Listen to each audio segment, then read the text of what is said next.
大家好，我係 Wild 影評啊。今日講下咧古鋼 Kong Town。咁點解唔叫做鋼頭咧，要叫古鋼咧？咁啊以前嘅鋼頭嗰啲器名啦，可能以前用過啦。咁啊有啲新意嘅時候就叫做古鋼。IMDB 咧5.1分 ，Rotten Tomatoes 咧就未有嘅。即係我睇完之後咧，我都好明白，可能大馬嗰邊咧會更加中意呢套電影嘅原因，會唔會係一來有佢哋中意嘅演員啦？二來可能大馬你都係回教國家，雖然佢叫做開放啲嘅回教啊，咁但係呢個題材嚟講係少見嘅，所以電影古鋼咧就受歡迎一啲嘅。但係我哋呢啲咁，但係對比我哋呢啲咧嚇大㗎嘛，睇慣恐怖片嘅時候咧，咁呢一套就變得好普通啦。我陣解釋下點解嚇。咁先講解下啲背景先。咁電影係合拍片嚟㗎，咁啊聯合咗泰國啦、新加坡啦、馬來西亞啦。我仲喺度諗緊會唔會都係有大陸資金添啊？咁導演咧就執到個大馬電影嘅所戰嘅，同埋喺大馬賀歲電影咁樣啦。咁我一切我都未睇過嘅，因為合拍片嘅緣故咧，咁佢嗰個組合咧，演員組合其實都有新鮮感嘅。譬如有泰國嘅人氣女神啦，蘇帕莎拉塔納查 Supasra Tenacha 應該咁讀啩。咁喺戲裏邊咧飾演泰國記者 Fon 嘅，咁又有黑哥姜浩文啦，咁啊飾演鋼頭師啦，又有新加坡少將幫佢飾演一個反派地產商叫李國王，咁當然我梗係唔識佢啦。又仲有啲大馬本土女神啊，黃思琪都幾靚女嘅嚇，咁喺戲裏邊飾演 YouTuber 啦。咁原來25年咧，佢喺泰國國際電影節嘅時候咧，已經係首先首映咗㗎。咁去到2026年3月咧，咁喺大馬上映嘅時候咧，個反應熱烈。咁依家就去到我哋5月尾6月頭啦，咁就到香港上映啦。咁啊去到台灣嘅時候咧，都好似刷新咗咧，短短5日咧，即係創咗個大馬恐怖電影最高票房紀錄。咁啊今日一樣啦，咁啊先讚後彈。有位讚嘅，唔係講笑，我都係因着姜浩文，之後知道有啲師兄咧好唔中意佢嘅，覺得佢唔識演戲啊等等啦。咁但係我自己覺得咧，佢揀啱角色其實係 OK 嘅，因為佢係黑黑實實啦，都似南洋人嚇，所以今次佢演個鋼頭師，我覺得係好適合佢嘅。咁呢個個讚位嚟嘅，同埋今次咧揀呢個啲女角咧又係靚女，睇得好舒服，好開心嘅。同埋有度佢都要講下泰文咁樣咧，我都覺得扮得神似嘅，乜冚仔、溝買、屋契仔，OK 啦。另一樣我覺得真係真心讚嘅，我唔係揾嘢讚嘅，係嗰啲特技化妝咧係好有誠意嘅，即係譬如你個傷口裏邊可能掹啲嘢出嚟啊，係或者蟲啊、頭髮啊 zoom 俾你睇啊，一啲都唔失禮，好真實嘅，即係嗰啲位咧。我覺得係全片最大賣點嚟㗎嚇，即係你中意溝片，你中意核突嘅咧，嗰啲都係合格㗎嚇。同埋用咗好多麥皮蟲啦，咁你金魚街一定買到㗎啦。咁嗰啲演員都好大犧牲嘅，你將啲麥皮蟲抌落個頭度啊，揦落隻手度都核突㗎嘛。即係唔係咁多人係可以克服到嗰啲蟲咧喺度蠕動嗰種感覺，好核突嘅呢嚇。所以某程度真係會令你有啲毛骨悚然啦，同埋有啲起雞皮咁樣啊。仲有咧，佢第三個位值得讚咧，佢可能有啲鋼頭嗰個儀式感十足嘅。咁我睇翻最後片尾鳴謝咧，佢都有啲嘅鋼頭顧問咁樣嘅，都好認真做過 research。我哋姑且勿論咧，嗰啲嘅邪術咧係有幾可信啊，或者係有幾真實先。但係咧，佢嗰幾幕練屍油咧，我覺得係唔錯噶。又或者你 set 個壇嘅時候啊，你 zoom in 咧影住一 pan 過去，你個壇上面好多唔同嘅法具啊、骷髏骨啊諸如此類啦，我覺得嗰度都有誠意，都交足貨嘅。咁當然啦，都 bear in mind 咧，即係其實嗰啲鋼頭嘅威力咧，絕對即係戲劇化咗嘅。如果唔係嘅時候，即係人人都延年益壽啦，即係升官發財啦，或者仇家死晒啦。咁有時現實唔係咁啊嘛，即係佢嗰個能力又未必去到咁神，但係有冇咧？即係有冇啲邪術？我信係有嘅。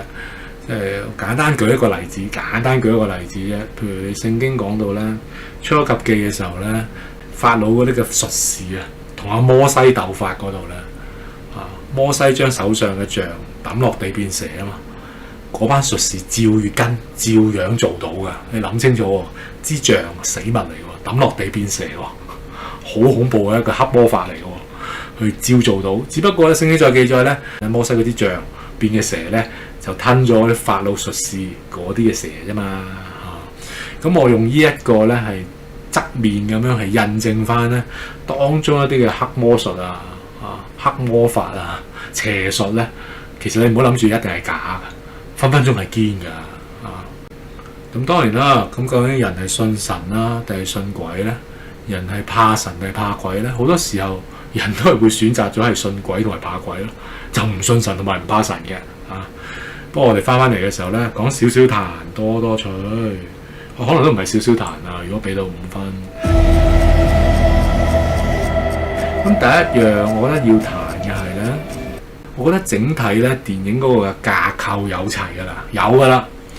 佢都按住個廊咧，係咁放晒啲元素入去嘅，即係邊一個位氣氛營造啦，開始出奸角啦，咁啊起承轉合啦，咁都有嘅。只不過咧每一部分咧都睇到需要改善嘅地方啊，咁好可惜嘅，都幾多位㗎。即係譬如話咧，先從收音，即係第一幕咧喺辦公室嗰個收音，哇！你收晒所有嗰啲回音啊，背景雜音咧，我覺得個收音就太差啦。咁好可惜嘅，好令人哋出戲啦，投入唔到個電影裏邊。有一幕又係嘅，喺月台裏邊又係收晒環境音啲雜音咧，好似即係直情用 iPhone 咁錄咁樣。咁我覺得就有啲可惜啦，喺收音方面。另一邊廂咧，都不單止係導演嗰個問題嘅，演員咧有幾幕我覺得即係背台詞嘅啫，即係背得嚟咧係好生硬啊，係帶唔到戲俾大家㗎。情況啲似咩咧？舉個例啦，犯法嘅事我係唔會做嘅，你記唔記得啲廣告類似係咁樣嘅時候，哇！你咁樣喺度背台詞咧，咁你俾唔到戲觀眾咧就唔得喎。咁所以喺一個角度咧，即係似一個可能係演藝學生嗰個嘅功課過於即係一個中上嘅成品咯。另一方面咧，我冇搞錯咧，佢應該係3級片嚟嘅。咁但係如果你3級片唔3級咧，又或者恐怖片唔恐怖啊？咁呢個係一個死穴嚟嘅喎，好尷尬嚇。即係我可以話咧，開頭嘅開得 OK 嘅。我頭先都話啦，你話練屍油啊，或者 set 個彈啊，有氣氛嘅。咁一樣啦，斷咗個氣氛冇 build up 上去，哎呀咁啊弊啦！你一斷咗嘅時候跌咗落谷底咧，你好難再上翻去㗎。所以之後咧，我可以話中段啊、中前啊、中段啊、中後啊、後段啊，其實即係冇晒恐怖感、緊張感，咁就大鑊啦。因為理論上應該恐怖電影嚟㗎嘛，咁但係冇辦法，即係始終可能大馬嗰邊可能少啲題材啊，咁咪所以好睇咯。咁等我哋呢啲客大嘅時候，覺得唔得喎，唔驚喎，唔恐怖喎，咁啊弊啦。其實冇對比冇傷害嘅，咁一對比咧更加大傷害，因為以前啲香港溝片咧可能更加盡㗎。佢個畫面係好鬼大膽嘅呢，咁我都係因為去翻百老匯電影中心咧租借嗰啲邵氏舊片睇咧，哇！先知個尺度大到咧。譬如話睇邪啦，哇！當中佢有一個巫女咧，差唔多佢咁樣跳豔舞咁樣去辟邪咧，嚇死人！個尺度好大，真係3級片，真3級片。大家對比之下咧，就做個大馬男神路古乸咁，你話濕碎啦。同埋桂志雄咧，佢都拍過古嗰套嘅嚇，戲裏邊咧有好獵奇嘅心態咧，介紹唔同嘅降頭啊，各色其色噶。咁啊就喺嗰個 presentation 咧，佢個表達手法咧都更加引人入勝啦。譬如佢又講到屍油降啊、棺材降啊、勒頸降啊等等。咁今次咧一套電影古降就冇咁多名堂，咁可能搞出嘅都係用屍油降咁樣嘅啫。佢都有養鬼仔嗰啲嘅，叫嗰啲鬼仔去攻擊人啦。但係嗰度個 CG 咧就膠膠地，變好似個邪惡版嘅 Grogu 咁樣咯。咁即係成事不足，敗事有餘啊！所以相比之下咧，某程度覺得咧真係新不如舊噶。佢 jump scare 位咧有一個，咁我都嚇一嚇嗰下，咁但係就冇啦。即係佢唔靠 jump scare 係好嘅，咁但係你冇其他嘅元素幫你咧，去引導你牽引你嗰個恐懼咧，係敗筆嚟嘅。即係點樣牽引你恐懼咧？來來去去都係嗰幾招嘅。不過如果你有新嘅元素咧，新嘅表達就 OK 噶啦。譬如暗黑嘅環境，你睇唔到前方，你睇唔清楚對方嚇，你知道有嘢發生，但係又睇唔清楚，越嚟越逼近等等嘅元素咧，咁我可以話係完全冇，咁就弊啦。咁譬如可能佢有個班房出事，咁又日光日白噶嘛，咁啊一個少咗一個元素啦。你點樣應該都要有啲夜晚咧，你睇唔清楚，睇唔見，可能只係聽到聲，唔知係乜嘢。即係最恐怖嘅嘢係你嘅想像，係啊，最恐怖應該係你個腦啊。但係佢就完全冇挑起你恐懼嘅想像咧，冇刺激你個腦，自己嚇自己咧。咁呢個咧就係真係好大嘅失敗嘅地方。仲有個位係點樣樣咧？我頭先都講咗啦，佢個氣氛一斷咗嘅時候咧，就唔可以再 build up 上去。你去到後邊咧，我聽到啲老友記就話：哇，點解好似龍珠二世咁樣？我又唔係龍珠二世，我覺得似咧 Doctor Strange， 即係個正邪 Doctor Strange 互鬥嗰度啦，類似係咁樣樣咯。咁佢哋同之前嗰個佈局鋪陳完全180度調轉啦，咁有啲可惜嘅，我覺得。即係你話正邪對壘一定要有，但係我覺得唔係用嗰種表達啦，可能即係點樣係龍珠二世咧？點樣係 Marvel Doctor Strange 咧？咁你可以自己入場支持下姜浩文嘅。第三樣我覺得值得談咧，係嗰個劇本啊，嗰個故事嗰個推動咧，可能過於直線或者較兒戲嘅。佢想透過記者方咧，不斷去明查暗訪咧，串聯唔同嗰個嘅 parties 啊，唔同持份者。但係有時我覺得有啲位夾硬嚟。係啊，譬如阿方，你又去聯絡到嗰啲嘅 YouTuber 咁計啦。咁但係同一時間你又揾到背後嘅陰謀，係咪會太簡單咧？即係我覺得呢種嘅佈局咧，我用一個成年觀眾嗰個向度，我覺得唔夠嘅，亦都有欠真實咯。如果係咁直線嘅話，即係我舉個例嗱，嗶，即係引例子，你唔想聽就唔好聽啦。即係如果你真係好唔妥嘅發展商，你係咪上到去即係直接咁扮對方咧？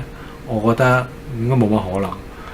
第一，人哋人多勢眾財大氣疏，你點知人哋會唔會轉個頭請人嚟揼你嘅？係咪或者買起你嘅？你咁樣衝上去兇人，記者嚟嘅喎，你係咁，我覺得呢啲就唔係咁真實啦。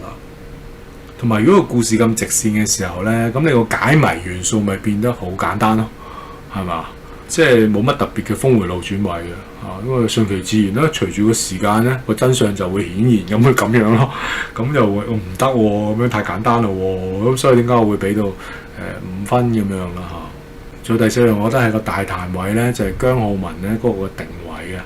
咁佢係一個降頭師嚟嘅。咁我留意到有啲影評就話咧，姜浩文嘅角色咧未必一個絕對嘅正與邪佢可能係兩個混合體嚟嘅，可能呢個係灰色地帶咁樣啦。咁但係我睇過嘅時候咧，就佢絕對係邪嘅。我睇過嘅時候咧，我就覺得唔係有灰色地帶喎，好清楚嘅喎。即係我舉個例，刀係中性嘅。你賣刀俾人點樣用嗰把刀係用家嗰個抉擇，你可以用嚟切生果又得，你用嚟傷人都得，呢個係用家個選擇。但係如果調翻轉，你而家賣嘅唔係賣刀，你係賣迷姦水咧，我舉個例，迷姦水。咁如果係咁嘅時候，擺明係唔啱噶啦，擺明係錯噶啦，賣嗰個都係衰噶啦。咁呢個即係不容狡辯嘅啦噃。另一方面咧，姜浩文咧係要復仇嘅個位，但係我覺得佢復仇動機咧就唔夠強嘅。即係舉個例，如果你要替你嘅親人、替你個女復仇，呢度好合理，但係又唔係去到嗰個位，佢又要復仇啦。此其一，其二就係咧，你又唔係要揾晒所有嘅對家揾佢哋算賬嘅喎，又唔係揾晒所有仇家嘅喎。你係局部咁揾啲仇家，然後咧你又係無差別咁樣去攻擊一啲無關人士嘅喎，好奇怪啊！有啲人唔關事嘅你都搞佢，咁所以我覺得呢個定位好亂，好矛盾啊！咁睇嘅時候就會唔好睇嘅喎，一係咧你劇本就寫到係一個絕對嘅邪惡癲嘅咁咪清清楚楚咁咪好睇咯，又有可能正義嘅法師同佢對壘，咁先好睇噶嘛。咁佢而家又唔係話難為正邪定分界嗰種，佢又唔係灰色地帶，明顯係唔啱嘅時候，但係有時候佢又好矛盾，咁佢怪怪的嘅時候咧，咁就唔好睇嘅。所以最後我覺得咧，因為姜浩文佢個定位矛盾嘅時候咧，亦都同時影響到個故事咧，都係古靈精怪一啲，有啲不倫不類嘅去到最後。即係簡單嚟講，可能佢只係一個是非不分嘅壞蛋。中級壞蛋啫，亦都唔係一個大壞蛋嘅時候，我都講過啦。你個壞蛋唔係最壞又唔好睇噶嘛。即係如果你話你個壞蛋有一啲嘅人性係可以嘅，咁但係你應該描述到佢即係再盡一啲 Thanos 咁樣會毀滅全宇宙，半個宇宙夠壞啦。